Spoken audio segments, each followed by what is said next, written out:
好，接下来要看一下水瓶座5月下旬的前任关系。其实水瓶真的是一个让人又爱又恨的一个星座。爱呢，因为水瓶的确是，一个灵魂比较丰富的一个星座，是比较有趣的，而且的确，很有魅力。但是恨的是什么呢？就是你爱一个水瓶，你没有办法去爱他太满，你爱的太满，你就一定会失望啊。这个水瓶大概率就一定是会溜的。还有是什么呢？水瓶在感情当中容易比较自我一点啊，就这种自我水平自己可能是没有发现的，会觉得我们每个人都需要做自己，我也让你去做自己，大家都有自己的空间，没有什么不对。但事实上，这种给到对方的感觉，其实水瓶很多时候是有点高姿态的啊，因为上帝视角习惯了，所以哪怕在这种亲密关系当中，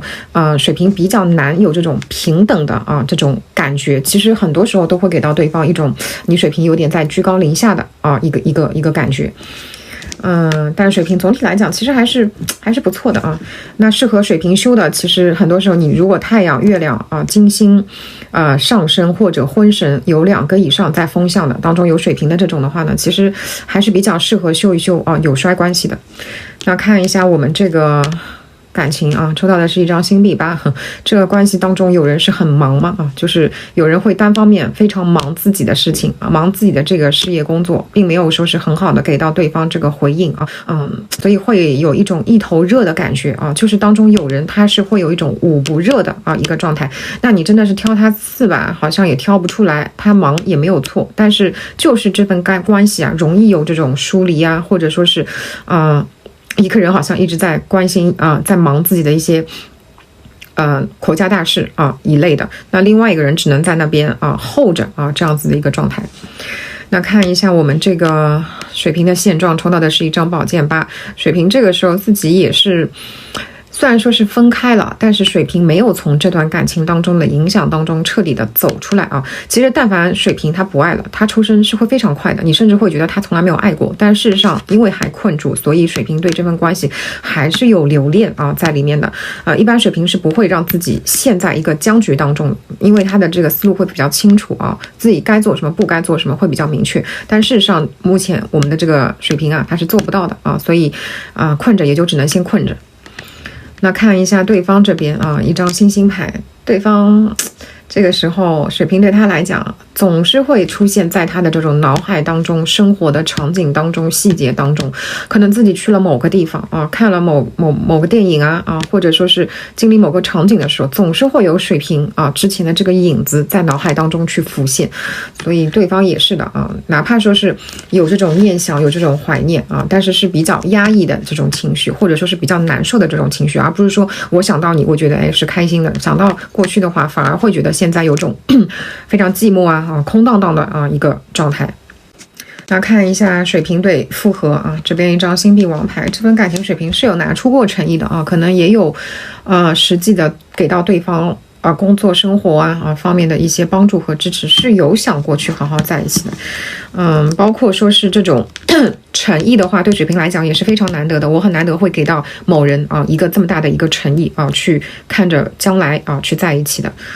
那你说水瓶这个时候还想复合吗？其实还是有这个意愿的哪怕说是这个意愿没有很强，但事实上是有这个念头的再去在一起的。但这个当中会需要满足一定的这种金钱价值就是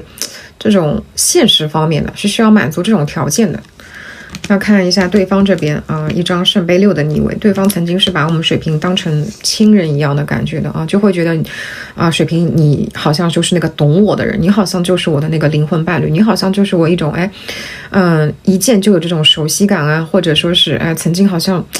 大家有这种就见过的就这种缘分的一个感觉在里面的。但是真的相处下来之后，回到了这个圣杯5对方有时候会觉得自己是不是一厢情愿，是不是热脸贴冷屁股，或者说是不是觉得自己想多了会有这种落空的一个落差感，所以会对以前你们这份关系产生这种怀疑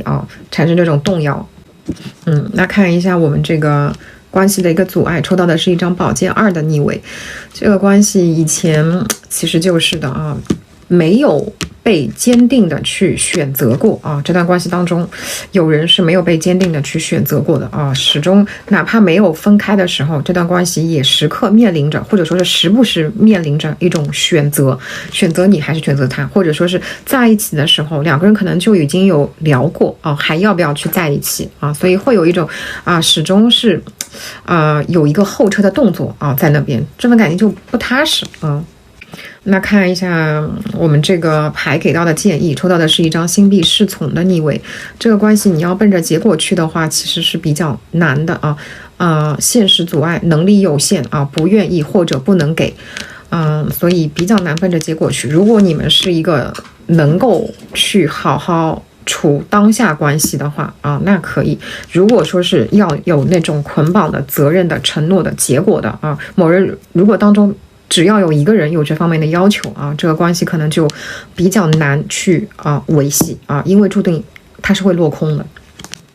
那看一下水瓶啊，一件不知道的事，抽到的是一张宝剑10的逆位。其实对方自己跟自己较劲也是比较久了，一方面也是聪明人啊，也是懂水瓶是什么样子的一个性格啊，怎么样的一个模式的。其实自己也有妥协过的，也有较劲过，可能也有放弃过自己的一些原则啊、底线啊，或者说是自己的一些要求的啊。这个对方他是有自我掰扯过的，所以对他来讲，哪怕你水瓶不知道，哪怕对方表现出来的没有多少，但事实上就他内心来讲的话，已经痛苦过，或者说是已经煎熬过一段时间了，所以这个时候对方哪怕忘不掉也会有一种我可能爱不动的一个感觉就会有一种好吧，我就认输了，我就认栽了是我配不上你水平对方可能心里会有一个这样子的一个潜台词。那看一下你们这个复合走向，抽到的是一张权杖6的逆位。这个关系没有办法去两个人并肩前行始终来讲它不是那么一路人就是你们之后的这个生活方向上面、生活规划上面都不太一致，或者本身来讲你们现实上面的交集就是比较少的。感情发展到后面本质上它也是一种合作关系，它会是一个相辅相成的。如果你们两个人的诉求或者说是对于未来的规划哪怕说是这种生活习惯它都不一致，那注定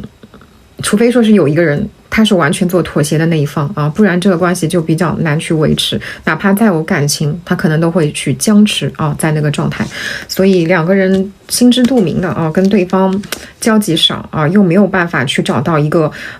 共同发力的一个点规划也不太一样，未来可能也不会有很多的一个交集。所以回到了这个权杖5都知道两个人都是聪明人都知道这个感情现实不允许包括说是没有人愿意去做那个一直在妥协的那一方，所以去重新在一起的话还是比较困难的。但是的确是一段大家都还没有放下彼此的一个关系，都是投入过的一个关系。